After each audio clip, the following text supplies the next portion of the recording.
ചെയ്യണം. അപ്പോൾ എന്തുകൊണ്ടാണ് നമുക്ക് ഈ ഒരു വെൽനസ് പ്രൊഡക്റ്റുകൾ അല്ലെങ്കിൽ സപ്ലിമെന്റ് ആവശ്യമായിട്ട് വരുന്നു എന്ന് ചോദിച്ചാൽ, മാനസികമായിട്ടും സാമൂഹികമായിട്ടും ശാരീരികമായിട്ടും ഒരു പ്രശ്നങ്ങളില്ലാത്ത വ്യക്തികൾ ഇവിടെ ആരും ഉണ്ടാവില്ല, അല്ലെ? നമ്മുടെയൊക്കെ വീട്ടിൽ എടുത്തു നോക്കി അറിയാൻ പറ്റും. ഒരുപക്ഷെ ഒന്നോ രണ്ടോ വ്യക്തികളെങ്കിലും ഇന്നത്തെ സാഹചര്യത്തിൽ ഒരു നിത്യ രോഗികളായിട്ട് അല്ലെങ്കിൽ ജീവിതശൈലി രോഗികളായിട്ട് മാറിയിട്ടുള്ള വ്യക്തികളുണ്ടാവും. അപ്പൊ മുൻപൊക്കെ നമുക്ക് ഭക്ഷണമാണ് മരുന്ന് എന്നുള്ള ഒരു കാലഘട്ടത്തിൽ നിന്നും ഇന്ന് മരുന്നാണ് ഭക്ഷണം എന്നുള്ള ഒരു കാലഘട്ടത്തിലേക്ക് നമ്മൾ മാറിയിട്ടുണ്ട് എന്നുള്ളതാണ്. എന്തുകൊണ്ടാണെന്ന് വെച്ചാൽ, മുൻകാലങ്ങളിൽ നമ്മൾ കഴിച്ചുകൊണ്ടിരുന്ന ഭക്ഷണങ്ങൾ, അല്ലെ, നമുക്ക് ആവശ്യമായിട്ടുള്ള എല്ലാവിധ ഗുണങ്ങളും വൈറ്റമിൻസോ മിനറൽസോ അങ്ങനെ എല്ലാ തരത്തിലുള്ള ഗുണങ്ങളും നമുക്ക് തന്നുകൊണ്ടിരുന്നു എന്നുള്ളതാണ്. പക്ഷെ ഇന്ന് നമ്മുടെ ജീവിതശൈലി തന്നെയാണ് നമ്മൾ ഒരു പരിധി വരെ, അല്ലെ, ഒരു പരിധിയിലധികം നമ്മളെ രോഗിയാക്കി മാറ്റുന്നു എന്നുള്ളതാണ് വാസ്തവം. ഒരുപക്ഷെ നമുക്ക് തന്നെ അറിയാൻ പറ്റും, ഇന്ന് നമ്മുടെ ഫുഡ്, അല്ലെ, നമ്മൾ മുൻപ് കഴിച്ചുകൊണ്ടിരുന്ന അല്ലെങ്കിൽ നമ്മുടെ ചെറുപ്പകാലത്ത് കഴിച്ചുകൊണ്ടിരുന്ന ഫുഡ് ഹാബിറ്റ് അല്ല ഇന്നത്തെ കുട്ടികൾക്ക് എന്നുള്ളത്, അല്ലെ. അവർ കുറച്ചുകൂടെ അഡ്വാൻസ്ഡ് ആയിട്ട് ഇന്നത്തെ കാലഘട്ടത്തിനനുസരിച്ചുള്ള ഒരു ഫുഡ് കാറ്റഗറിയിലേക്ക് മാറി എന്നുള്ളതാണ്, അല്ലെ. നമ്മൾ ഉൾപ്പെടെ അവരോടൊപ്പം നിന്നുകൊണ്ട് അവരുടെ ഇഷ്ടങ്ങൾക്ക് അനുസരിച്ചുകൊണ്ട് നമ്മളും ആ ഭക്ഷണ പദാർത്ഥങ്ങളെയൊക്കെ അക്സെപ്റ്റ് ചെയ്തു തുടങ്ങി എന്നുള്ളതാണ്. അങ്ങനെ അക്സെപ്റ്റ് ചെയ്തു, അല്ലെ. ഒരുപക്ഷെ നമ്മുടെ സ്കൂൾ ടൈമിൽ നിങ്ങൾ തന്നെ ആലോചിച്ച് അറിയാൻ പറ്റും, നമ്മുടെ ഒരു സ്കൂൾ ടൈമുകളിൽ നമ്മൾ എത്രത്തോളം ആബ്സെൻസ് ആണ് സ്കൂൾ രജിസ്റ്ററിൽ മാർക്ക് ചെയ്തിട്ടുണ്ട് എന്നുള്ളത് നിങ്ങളൊന്ന് ആലോചിച്ചാൽ മനസ്സിലാവും. ഒരുപക്ഷെ വളരെ വിരളമാണ്, അല്ലെ. പക്ഷെ ഇന്നത്തെ ജനറേഷൻ, ഒരുപക്ഷെ ഇപ്പോ സ്കൂളിൽ നഴ്സറിയിലോ അല്ലെങ്കിൽ അത്യാവശ്യം സ്കൂളുകളിലേക്ക് പഠിക്കുന്ന കുട്ടികൾ, നമ്മുടെ വീട്ടിലുള്ള കുട്ടികളെയൊക്കെ നിങ്ങൾ ആലോചിച്ചാൽ തന്നെ അറിയാൻ പറ്റും, മാസത്തിൽ 1-2 തവണ, അല്ലെ, നമുക്ക് ഡോക്ടറെ കൺസൾട്ട് ചെയ്യാതിരിക്കാനുള്ള സാഹചര്യം ഇല്ല എന്നുള്ളതാണ്. തീർച്ചയായിട്ടും നമുക്ക് കാണേണ്ടി വരും. ഒരു മാസത്തിൽ 2 തവണയെങ്കിലും നമുക്ക് പോയിട്ട് അദ്ദേഹത്തെ കൺസൾട്ട് ചെയ്യേണ്ട ഒരു അവസ്ഥയിലേക്ക് നമ്മൾ മാറിയിട്ടുണ്ട് എന്നുള്ളതാണ്. അപ്പോൾ ആ ഒരു സമയത്ത്, അല്ലെ, എന്തുകൊണ്ട് നമുക്ക് ഈ ഒരു വെൽനസ് ഇൻഡസ്ട്രിക്ക് ഇത്രത്തോളം പ്രാധാന്യം അർഹിക്കുന്നു എന്നുള്ളത് നമ്മളൊരു ചെറിയൊരു സോറി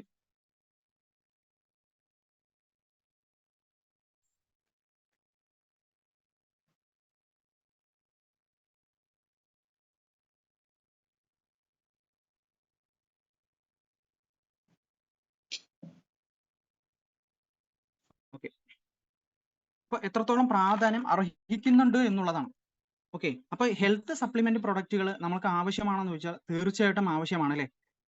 ഇപ്പോ നമ്മുടെ കേരള അവസ്ഥ എടുത്തു നോക്കുകയാണെങ്കിലും നമ്മൾ പ്രമേഹ രോഗികളാണ്, അല്ലെ, ഏറ്റവും കൂടുതൽ പേഷ്യൻസ് ഉള്ളത്, ക്യാൻസർ ഏറ്റവും കൂടുതൽ പേഷ്യൻസ് ഉള്ളത്, അല്ലെങ്കിൽ BP കൊളസ്ട്രോൾ പോലുള്ള നിത്യശൈലി രോഗികളായിട്ടുള്ള ഒരുപാട് പേരുള്ള ഒരു സംസ്ഥാനമാണ് നമ്മുടെ കേരളം. അതുപോലെ തന്നെ വൃക്ക രോഗികൾ, അല്ലെ. അപ്പൊ ഇങ്ങനെ ഒരു സാഹചര്യത്തിലാണ് ഈ ഒരു ഡയറക്ട് സെല്ലിംഗ് കമ്പനികൾ, അല്ലെ, നമ്മുടെ ഓപ്പർച്യൂണിറ്റിക്ക് ഒപ്പം തന്നെ നമ്മളിവിടെ എന്താ കൊടുക്കുന്നത്, ഹെൽത്ത് സപ്ലിമെന്റ് പ്രൊഡക്റ്റുകൾ കൂടി കൊടുക്കുന്നുണ്ട്, അല്ലെ, വെൽനസ് പ്രൊഡക്റ്റുകൾ കൂടി കൊടുക്കുന്നുണ്ട് എന്നുള്ളതാണ്.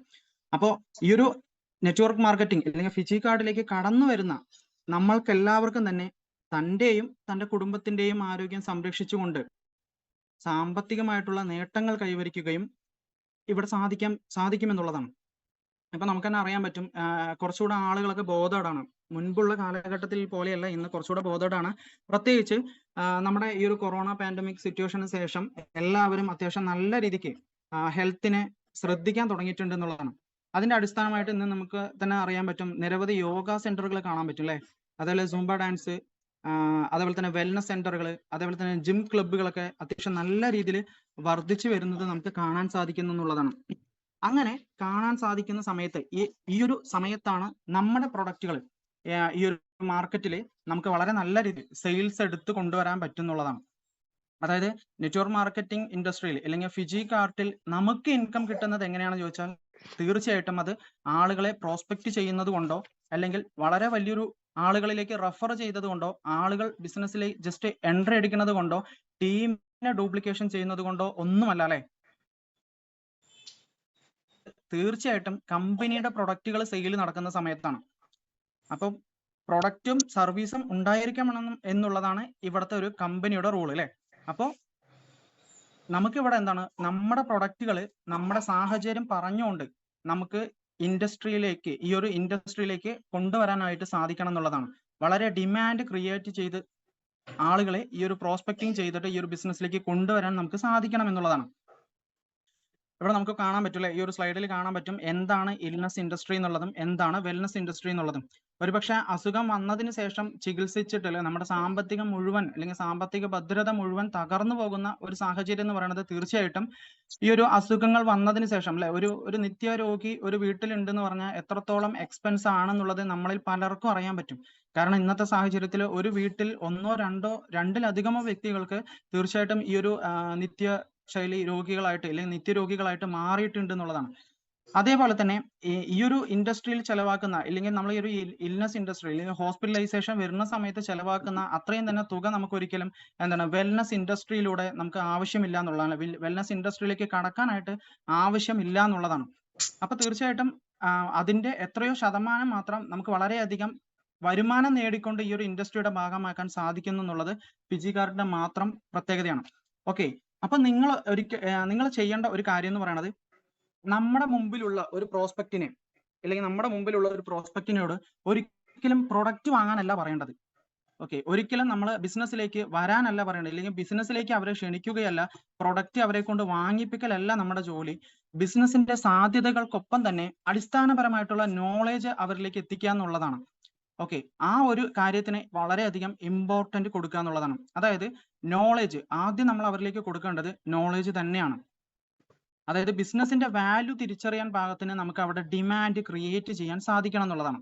നമ്മൾ അവർക്ക് എപ്പോഴും ചെയ്തു കൊടുക്കണമെന്ന് പറയുന്നത് ഒരു ഹെൽപ്പാണ് അല്ലെ. അതായത് അവരുടെ സ്വപ്നങ്ങളെ യാഥാർത്ഥ്യമാക്കാൻ, അവരുടെ ആരോഗ്യം സംരക്ഷിച്ചുകൊണ്ട് അവരുടെ കുടുംബത്തിന്റെ സാമ്പത്തിക നില ഭദ്രമാക്കാനായിട്ടുള്ള ഒരു കൺസെപ്റ്റിനെയാണ് നമ്മൾ അവർക്ക് മുമ്പിലേക്ക് വെക്കുന്നത് അല്ലെ. അത് പെട്ടെന്ന് ഒരു ദിവസത്തിൽ അവർക്ക് പറഞ്ഞ് മനസ്സിലാക്കാൻ സാധിക്കണം എന്നില്ല. അതിന് കുറച്ച് നമ്മൾക്ക് സെയിൽ എടുക്കുന്നതിന്റെ കുറച്ച് പ്രോസസ്സാണ് ഇവിടെ സ്ക്രീനിൽ കാണുന്നത്. അപ്പോൾ ആ ഒരു വ്യക്തിയോട്, ഒരു പ്രോസ്പെക്റ്റിനെ കണ്ടതിന് ശേഷം നമ്മൾ തീർച്ചയായിട്ടും ഒരുപാട് ഘട്ടങ്ങളിലൂടെ കടന്നു പോയിട്ടാണ് നമ്മൾ അവരെ ഈ ഒരു ബിസിനസ്സിലേക്ക് കൊണ്ടുവരേണ്ടത്.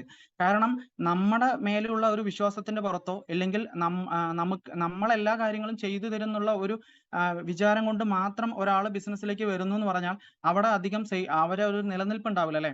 അങ്ങനെയുള്ള വ്യക്തികളൊക്കെ നമുക്ക് ഒരുപാട് പേരെ നമുക്ക് തീർച്ചയായിട്ടും നമുക്ക് അറിയാൻ പറ്റും. കാരണം അവർ കുറച്ചു കാലം നമ്മുടെ കൂടെ നിൽക്കും, എന്നിട്ട് ഈ ഒരു ബിസിനസ്സിനെ ഡ്രോപ്പ് ചെയ്തിട്ട് പോകും. അപ്പോൾ വന്നവരെക്കാൾ ഏറ്റവും വേഗത്തിൽ കൊഴിഞ്ഞു പോകുന്നത് ഈ ഒരു ഇൻഡസ്ട്രിയുടെ പ്രത്യേകതയാണ്. കാരണം അലസന്മാരും മടിയന്മാരും ഒന്നും ചെയ്യാൻ താല്പര്യമില്ലാത്ത, അല്ലെങ്കിൽ ഈ ഒരുപക്ഷെ ഡയറി മെയിൻ്റനൻസ് മാത്രം തന്നെ വലിയൊരു കാര്യമായിട്ട്, അല്ലെങ്കിൽ ഡയറി നോട്ട് ചെയ്യണതോ അല്ലെങ്കിൽ ഒരു കോൺഫറൻസ് കോൾ ഇട്ടിട്ട് സംസാരിക്കണതോ ഒരു പ്രോഗ്രാം അറ്റൻഡ് ചെയ്യണത് തന്നെ വലിയൊരു എഫേർട്ട് ആണെന്ന് വിചാരിക്കുന്ന ഒരു പറ്റം ആൾക്കാരുണ്ട് അല്ലെ. അവർക്ക് ഷോർട്ട് ടൈം ആയിട്ട് ക്യാഷ് വേണം, ഒരിക്കലും അവർ അതിനു വേണ്ടിയിട്ടുള്ള എഫേർട്ട് എടുക്കാൻ തയ്യാറല്ല എന്നുള്ളതാണ്. അപ്പൊ നമ്മൾ പ്രോസ്പെക്റ്റുകളെ കാണണം തീർച്ചയായിട്ടും. പക്ഷെ അത് ഏറ്റവും ഇമ്പോർട്ടന്റ് ആയിട്ട്, ഏറ്റവും വാല്യുബിൾ ആയിട്ട് നമ്മൾ അവരെ ഡിമാൻഡ് ക്രിയേറ്റ് ചെയ്തുകൊണ്ട് നമ്മുടെ ബിസിനസ്സിലേക്ക് കൊണ്ടുവരുന്ന ആൾക്കാരെ വളരെയധികം റിക്രൂട്ട് ചെയ്യണം എന്നുള്ളതാണ്. അതായത് നമ്മുടെ ബിസിനസ് ചെയ്യാൻ പാകത്തിന്, നമ്മുടെ ബിസിനസ്സിനെ വളർത്താൻ പാകത്തിന് അവർക്ക് ഇതിന്റെ പ്രാധാന്യം അറിഞ്ഞുകൊണ്ട് പ്രവർത്തിക്കുന്ന ആളുകളിലേക്ക് ബിസിനസ് എത്തിക്കുമ്പോഴാണ് നമ്മുടെ ബിസിനസിന്റെ ഗ്രോത്ത് എന്ന് പറയുന്നത് വളരെ ഹൈ ആയിരിക്കുള്ളൂ അല്ലെ. അപ്പൊ ആ ഒരു സാഹചര്യം ക്രിയേറ്റ് ചെയ്യാൻ വേണ്ടിയിട്ട് നമ്മൾ എന്ത് ചെയ്യണം എന്ന് ചോദിച്ചാൽ, തീർച്ചയായിട്ടും നിങ്ങൾ ആദ്യം തന്നെ അല്ലെ, നമ്മൾ സാധാരണ ഒരു പ്രോസ്പെക്റ്റിനെ കാണുന്നു, അതിന് വേണ്ടിയിട്ട് നമ്മൾ ഒരു തയ്യാറെടുപ്പ് നടത്തുന്നുണ്ട് അല്ലെ. അത് നിങ്ങൾക്ക് കൃത്യമായിട്ട് അറിയാൻ പറ്റും. ഒരു ഡയറി മെയിൻ്റനൻസ് ചെയ്യുന്നുണ്ട്, നമ്മൾ അതിന് വേണ്ടിയിട്ട് അതിൽ നിന്ന് ഒരു ലിസ്റ്റ് ക്രിയേറ്റ് ചെയ്യുന്നുണ്ട്. നമ്മുടെ ടോട്ടൽ മൊബൈൽ ഫോൺ കോൺടാക്റ്റിൽ നിന്നും വലിയൊരു ലിസ്റ്റിനെ ക്രിയേറ്റ് ചെയ്തിട്ട് അതിൽ നിന്ന് നമുക്ക് ഈ ഒരു ബിസിനസ് കൊടുക്കാൻ പാകത്തിനുള്ള വ്യക്തികളെ നമ്മൾ എന്ത് ചെയ്യുന്നത്, ഷോർട്ട് ലിസ്റ്റിലേക്ക് കാറ്റഗറി ചെയ്യുന്നുണ്ട് എന്നുള്ളതാണ്. അങ്ങനെ കാറ്റഗറി ചെയ്യുന്ന വ്യക്തികൾ എന്ന് പറയുന്നത് പല കാറ്റഗറി ഉണ്ട് അല്ലെ. നമുക്ക് തന്നെ അറിയാൻ പറ്റും. ഒരുപക്ഷെ പാർട്ട് ടൈം ആയിട്ട് ജോബ് നോക്കുന്ന വ്യക്തികൾക്ക് നമുക്ക് കൊടുക്കുന്നുണ്ട്. സ്റ്റുഡൻസ് ആയിരിക്കും ഒരു എക്സ്ട്രാ വരുമാനം, ഒരു പോക്കറ്റ് മണി ഉണ്ടാക്കണമെന്ന് ആഗ്രഹിക്കുന്ന ഹയർ ലൈഫ് സ്റ്റൈൽ പീപ്പിൾ ആയിട്ടുള്ള വ്യക്തികളെ നമ്മൾ ഫോക്കസ് ചെയ്യുന്നുണ്ട്. റിട്ടയർഡ് ആയിട്ടുള്ള ഏജ്ഡ് ആയിട്ടുള്ള പീപ്പിൾസിനെ നമ്മൾ ഫോക്കസ് ചെയ്യുന്നുണ്ട്. അതേപോലെ തന്നെ നമ്മുടെ ഹെൽത്ത് ബ്യൂട്ടി അല്ലെങ്കിൽ ആ ഒരു കോൺഷ്യസ് ആയിട്ടുള്ള പീപ്പിൾസ് ഉണ്ടാവും അല്ലെ. അതായത് ശരീരവും സൗന്ദര്യവും ശ്രദ്ധിക്കുന്ന ആൾക്കാരായിട്ടുള്ള ഒരുപാട് വ്യക്തികൾ ഉണ്ടെങ്കിൽ അവരെയും ഈ ഒരു ലിസ്റ്റിൽ നമുക്ക് ഉൾപ്പെടുത്താൻ സാധിക്കുന്നുള്ളതാണ്. അമ്മ ഇത്തരത്തിൽ ഒരു ഷോർട്ട് ലിസ്റ്റ് തയ്യാറാക്കുന്ന സമയത്ത് ആ ഷോർട്ട് ലിസ്റ്റിലൂടെയാണ് നമ്മൾ എന്ത് ചെയ്യണത്, പ്രിപ്പയർ ആവണം അല്ലെ. അവർക്ക് കൊടുക്കാനായിട്ട്, ബിസിനസിന്റെ പ്ലാൻ കൊടുക്കാനായിട്ട് നമ്മൾ തയ്യാറാവണം എന്നുള്ളതാണ്. ഒരിക്കലും അപ്പൊ തന്നെ പ്ലാൻ കൊടുത്തു എന്ന് പറഞ്ഞാൽ അത് ഒരിക്കലും സക്സസ് ആവില്ല അല്ലെ. കാരണം നമുക്ക് വേണ്ടിയിട്ടാണ് അവർ ആ ബിസിനസ്സിലേക്ക് എന്നെ ക്ഷണിക്കണം എന്നുള്ള ഒരു തോന്നൽ അവർക്ക് ക്രിയേറ്റ് ചെയ്തെടുക്കാൻ പറ്റണം എന്നുള്ളതാണ്. നമ്മൾ ആദ്യം തന്നെ അവർക്ക് പോയി പറഞ്ഞ സമയത്ത് എന്നെ ബിസിനസ്സിലേക്ക് പിടിച്ചു വലിക്കാൻ, ഇല്ലെങ്കിൽ എന്നെ ഈ ഒരു ബിസിനസ്സിലേക്ക് നമ്മൾ പറയുന്ന പോലെ പെടുത്താനായിട്ട് വിളിക്കുകയാണ്, ക്ഷണിക്കുകയാണെന്നുള്ള ഒരു തോന്നൽ അവരിലേക്ക് തുടക്കത്തിൽ തന്നെ ക്രിയേറ്റ് ചെയ്യുന്നുള്ളതാണ്.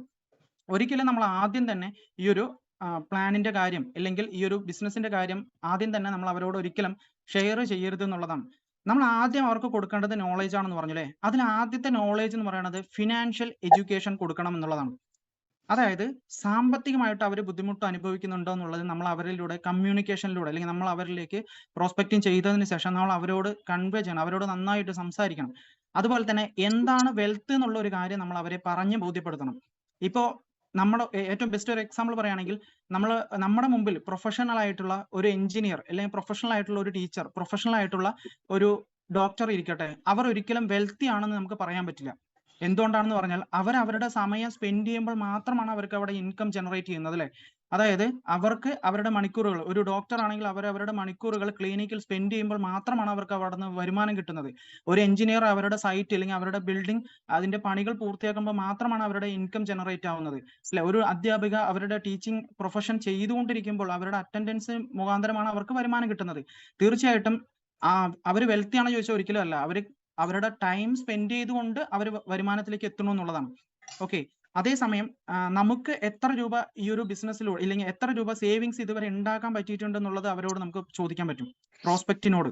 ഓക്കെ, എത്ര രൂപ നിങ്ങൾക്ക് ഇതുവരെ സേവിങ്സ്, ഇത്ര കാലം നിങ്ങൾ പണിയെടുത്തിട്ടുണ്ട് അല്ലെങ്കിൽ ഇത്ര കാലം ഇത്ര പേര് അധ്വാനിച്ചിട്ടുണ്ട് അല്ലെ, എത്ര രൂപ നിങ്ങൾക്ക് സേവിങ്സ് ഉണ്ടാക്കാൻ പറ്റിയിട്ടുണ്ട് എന്നുള്ളത് നമുക്ക് ചോദിക്കാൻ പറ്റും. എല്ലാവരോടും അത് ചോദിക്കാൻ പറ്റണമെന്നില്ല, പക്ഷെ കുറച്ചുകൂടെ ചോദിക്കുന്നത് അവരുടെ മൈൻഡ് സെറ്റിലേക്ക് ഈ ഒരു ചോദ്യം ആഴ്ന്നിറങ്ങുന്നുള്ളതാണ്. കാരണം അവർ ഇത്രകാലം ജീവിച്ചതോ അല്ലെങ്കിൽ ഇത്രകാലം പണിയെടുത്തതോ ഇത്രകാലം അവരുടെ കാര്യങ്ങളൊക്കെ നടന്നു പോയിട്ടുണ്ടാവാന്നല്ലാതെ ഒരുപാട് കടബാധ്യതകൾ ഉണ്ടാവുന്നല്ലാതെ ഒരിക്കലും സേവിങ്സ് ഒരു മിഡിൽ ക്ലാസ് ആളുകളിലേക്ക് അല്ലെങ്കിൽ ആളുകളുടെ കയ്യിൽ ഉണ്ടാവില്ല എന്നുള്ളതാണ് അല്ലെ. അത് നമുക്ക് കോൺഫിഡൻസ് ആയിട്ട് അറിയുന്നത് കൊണ്ട് തന്നെ നമുക്ക് വളരെ നീറ്റ് ആൻഡ് ക്ലീൻ ആയിട്ട് വളരെ അവരുടെ കൂടെ നിന്ന് സംസാരിക്കുന്ന പോലെ നമുക്ക് ചോദിക്കാൻ പറ്റും എത്ര രൂപ നിങ്ങളുടെ കയ്യിൽ സേവിങ്സ് ഉണ്ട് എന്നുള്ളത്. അപ്പോൾ ഹെൽത്ത് ബേസ് ആയിട്ടുള്ള പ്രൊഡക്റ്റ് ബേസ് ആയിട്ടുള്ള കാര്യങ്ങളെ നമുക്ക് ആ ഒരു സമയത്ത് അവരോട് അപ്രോച്ച് ചെയ്യാൻ പറ്റും അല്ലെ. അവരുടെ വീട്ടിൽ ഇപ്പൊ രോഗികൾ ഉണ്ടെങ്കിൽ ഇപ്പൊ അവിടുത്തെ ചെലവുകളെ കുറിച്ച് നമുക്ക് അവരോട് സംസാരിക്കാൻ പറ്റും അല്ലെ. ഇങ്ങനെ പോവുകയാണെങ്കിൽ പറഞ്ഞാൽ നിങ്ങളുടെ വരുമാനത്തിൽ നിന്നും എത്ര രൂപ നിങ്ങളുടെ അല്ലെ മെഡിക്കൽ ട്രീറ്റ്മെന്റിന് അല്ലെങ്കിൽ എത്ര രൂപ നിങ്ങൾക്ക് സ്പെൻഡ് ചെയ്യാൻ പറ്റും എന്നുള്ളത് നമുക്ക് ചോദിക്കാൻ പറ്റും. അങ്ങനെ ഒരു ഫിനാൻഷ്യൽ എഡ്യൂക്കേഷൻ നമുക്ക് സാമ്പത്തികമായിട്ടുള്ള ഒരു വിദ്യാഭ്യാസം കൊടുക്കുന്ന പോലെ, സാമ്പത്തികമായിട്ടുള്ള അറിവുകൾ അവരിലേക്ക് കൊടുക്കുന്ന പോലെ നമ്മൾ തീർച്ചയായിട്ടും ആ ഒരു പ്രോസ്പെക്റ്റിനോട് നമ്മൾ സംസാരിച്ചിരിക്കണം എന്നുള്ളതാണ്. അപ്പോൾ ആദ്യത്തെ പോയിന്റ് ആണ്, നോളേജ് കൊടുക്കേണ്ട കാര്യങ്ങളിൽ ആദ്യത്തെ പോയിന്റ് ആണ് ഫിനാൻഷ്യൽ എഡ്യൂക്കേഷൻ എന്ന് പറഞ്ഞത്. ഇനി രണ്ടാമത് നമ്മൾ അതിനുശേഷം അല്ലെ, നമ്മൾ കുറച്ചുകൂടെ സംസാരിച്ചതിന് ശേഷം പിന്നീട് നമ്മൾ അവരെ ഫോളോ അപ്പ് ചെയ്യും അല്ലെ.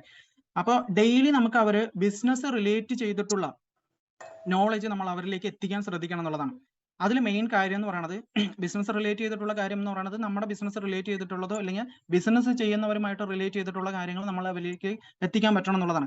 ഇപ്പൊ തന്നെ അറിയാൻ പറ്റും നിങ്ങൾക്ക് നമ്മുടെ സ്റ്റാറ്റസ് ഗ്രൂപ്പുകളിലൊക്കെ എന്തുകൊണ്ടാണ് ഇലോൺ മാസ്കിന്റെ, എന്തുകൊണ്ടാണ് ബിൽഗേറ്റ്സിന്റെ ഒക്കെ അല്ലെ സ്റ്റാറ്റസുകളൊക്കെ നമ്മൾ വെക്കാറുണ്ട് അല്ലെ, അവരുടെ കോട്സുകളൊക്കെ വെക്കാറുണ്ട്. കാരണം അവരൊക്കെ ബില്യണേഴ്സ് ആണ് അല്ലെങ്കിൽ കോടീശ്വരന്മാരല്ല, ശതകോടീശ്വരന്മാരാണ്. അപ്പൊ അത്തരത്തിൽ ബിസിനസ് ചെയ്ത ആളുകളെ നമ്മൾ എപ്പോഴും നോക്കി കാണാറുണ്ട് അല്ലെ. ഒരു സ്വപ്നം പോലെ ഒരു പക്ഷെ വാക്കുകളിലടക്കം നമ്മൾ പറയാറുണ്ട് അല്ലെ, എവരെ പോലെ ആയിരുന്നെങ്കിൽ അല്ലെങ്കിൽ അവരുടെ മകനാണോ ഞാൻ എന്നുള്ള രീതിക്കെങ്കിലും നമ്മൾ ചോദിക്കാറുണ്ട്. അപ്പൊ തീർച്ചയായിട്ടും ബിസിനസ് റിലേറ്റ് ചെയ്തിട്ടുള്ള നോളേജ് നമ്മൾ അവരിലേക്ക് എത്തിക്കാൻ സാധിക്കണം എന്നുള്ളതാണ്.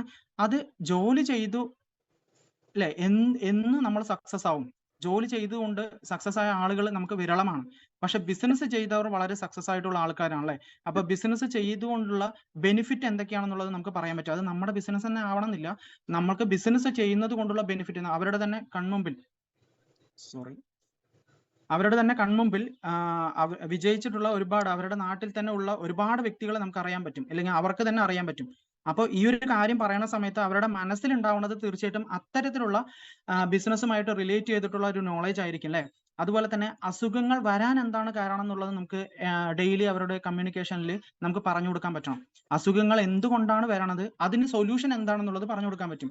ഇപ്പോ സ്ഥിരമായിട്ട് പനി അല്ലെ, ആഴ്ചയിൽ 1-2 തവണയൊക്കെ പനി വന്നു പോകുന്നത് തീർച്ചയായിട്ടും അവരുടെ ഇമ്മ്യൂണിറ്റി പവർ വീക്ക് ആയിരിക്കും. അതിനുള്ള സൊല്യൂഷൻ എന്താണെന്നുള്ളത് അല്ലെ ഒരു പരിധി വരെയൊക്കെ നമുക്ക് അറിയാം.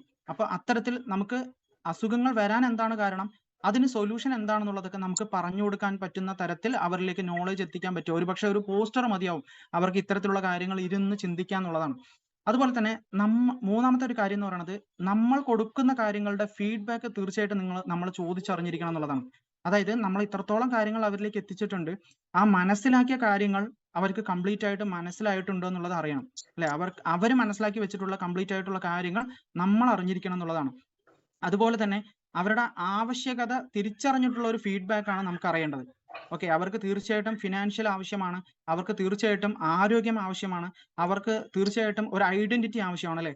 അപ്പോൾ ഇതുവരെ ഉണ്ടാക്കാൻ പറ്റാത്ത കുറച്ച് കാര്യങ്ങൾ ഈ ഒരു ഫീഡ്ബാക്കിലൂടെ നമുക്ക് മനസ്സിലാവുകയാണെങ്കിൽ ആ ഒരു സമയത്ത് നമുക്ക് എന്താണ് നല്ലൊരു ഓപ്ഷൻ ആണല്ലേ.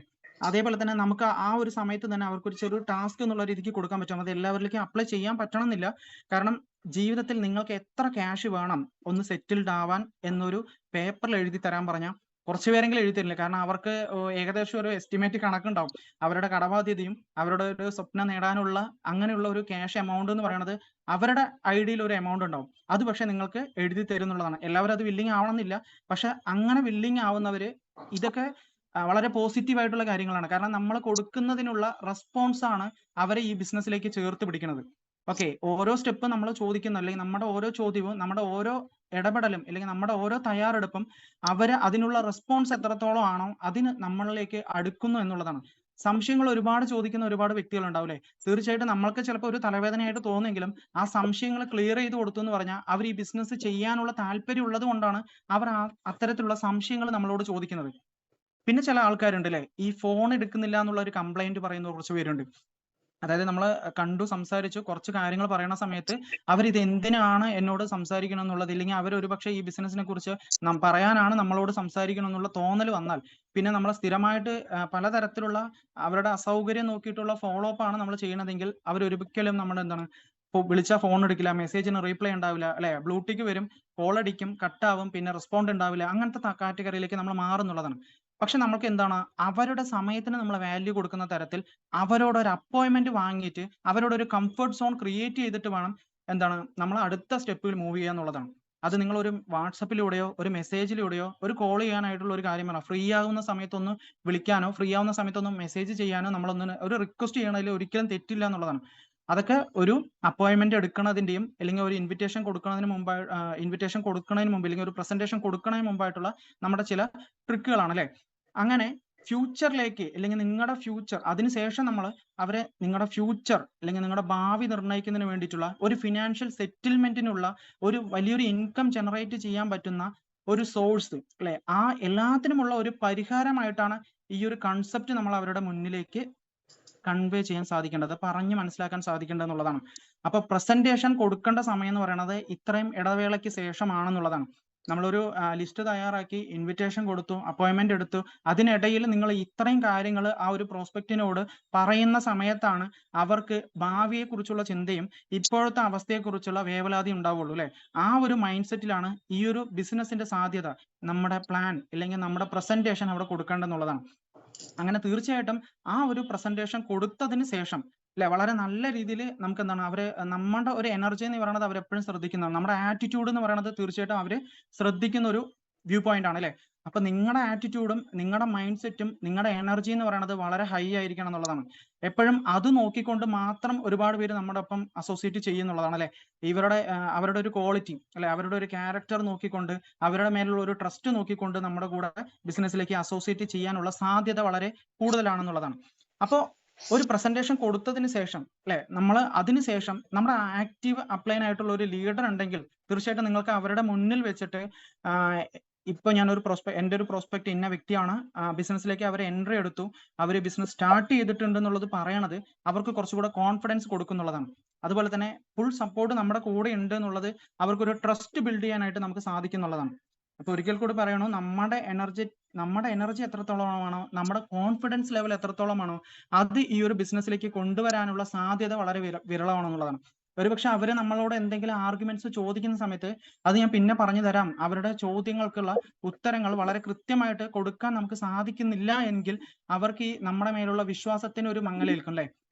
അതുപോലെ തന്നെയാണ് നമ്മൾ ആ ഒരു സമയത്ത് അല്ലെ നമ്മൾ ഈ ഒരു ഇൻഡസ്ട്രിയെ കുറിച്ച് പറഞ്ഞതിന് ശേഷം ഇതില് നിങ്ങൾ പുറത്തുപോയി അന്വേഷിച്ചാൽ കിട്ടുന്ന കുറച്ച് കാര്യങ്ങൾ കൂടി ഞാൻ പറഞ്ഞു തരാം.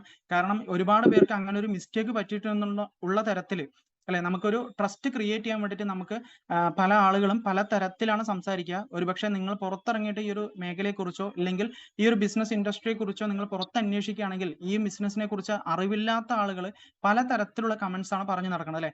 അതുകൂടി നമ്മൾ അവരോട് കറക്റ്റ് ആയിട്ട് ആ ഒരു സമയത്ത് പറഞ്ഞു കൊടുക്കണം എന്നുള്ളതാണ്. എന്തുകൊണ്ടാണെന്ന് വെച്ചാൽ അവര് നമ്മളെ എല്ലാ കാര്യം പോസിറ്റീവാക്കിയിട്ട് പറഞ്ഞതിന് ശേഷമാണ് ഈ ഒരു പുറത്തിറങ്ങി നമ്മൾ അവരെ ഷേക്ക് ഹാൻഡ് കൊടുത്തതിന് ശേഷം നമ്മൾ ഒരുപക്ഷെ പുറത്തിറങ്ങിയതിന് ശേഷം അവർ മറ്റുള്ളവരോട് അല്ലെ വളരെ ഹാപ്പി ആയിട്ട് ഈ ബിസിനസ്സിലേക്ക് എൻട്രി എടുക്കാൻ വേണ്ടിയിട്ട് തയ്യാറെടുത്തിരിക്കുന്ന ഒരു വ്യക്തിയായിരിക്കും, അല്ലെ?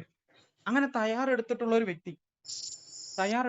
വ്യക്തി തീർച്ചയായിട്ടും അതിന് ശേഷം ഏറ്റവും അവർക്ക് വേണ്ടപ്പെട്ടവരായിട്ടുള്ള, അല്ലെ? നമ്മൾക്കിപ്പോ ഒരു സന്തോഷം വന്നാൽ നമ്മൾ ആദ്യം വിളിക്കുന്ന കുറച്ച് പേരുണ്ട്, അല്ലെ? അതുപോലെ തന്നെ ഒരുപാട് സങ്കടമായാലും നമ്മൾ ആദ്യം വിളിക്കുന്ന കുറച്ച് പേരുണ്ട്. ആ ഒരു തരത്തിൽ നമ്മളെ പറഞ്ഞ് ഇറങ്ങിയതിന് ശേഷം തീർച്ചയായിട്ടും അവരാരുമായിട്ട് ഡിസ്കസ് ചെയ്യും? അവരുടെ ഏറ്റവും വേണ്ടപ്പെട്ടവരായിട്ട് അവർ ഡിസ്കസ് ചെയ്യും. ഒരുപക്ഷെ അവർക്ക് ഈ ഇൻഡസ്ട്രി അറിയില്ല എന്നുള്ളതാണ്. അപ്പൊ പ്ലാൻ കൊടുത്തു, വളരെ പോസിറ്റീവ് ആയിട്ടുള്ള ഒരു പ്രോസ്പെക്റ്റ് ആണ്. അന്ന് ഈവനിങ് അല്ലെങ്കിൽ അന്ന് വൈകുന്നേരം തന്നെ നമ്മളെ വിളിക്കുന്ന എന്തായിരിക്കും?